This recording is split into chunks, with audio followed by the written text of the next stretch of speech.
And our coverage continues now on this 10-year anniversary of the Springfield tornado as first responders reflect back on what it was like when they were called into action on that day. So let's send it back to our Dave Matson live for us out at MGM Springfield Studios. Dave?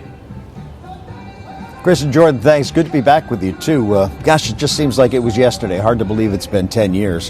Western Mass News reporter Izzy Post sat down with two local officials to take you back to what it was like as they responded to a disaster like no other in their hometown and how they've adapted their response plans as things move forward.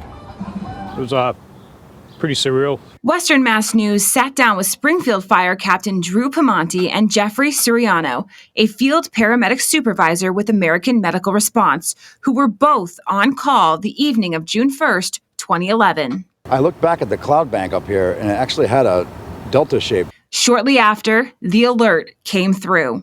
A funnel cloud had touched down in East Forest Park. We asked them what it was like when they arrived to the path of destruction. We went out and surveyed the damage and did our risk assessments just to see the widespread damage. The tornado path was probably a half mile wide, so there's hundreds of people were left homeless.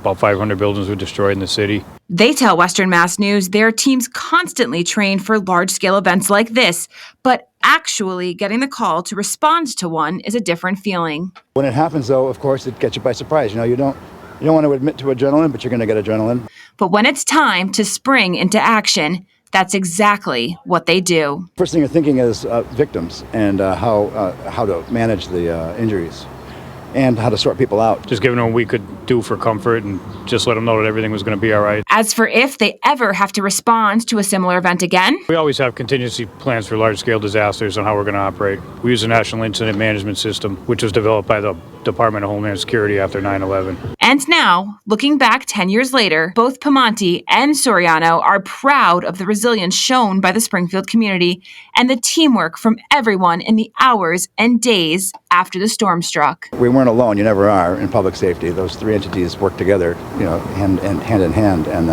that's what gives you some comfort. Driving around the city now is definitely different. Downtown's been rebuilt. It took some time, but in the long run, we came out on top again.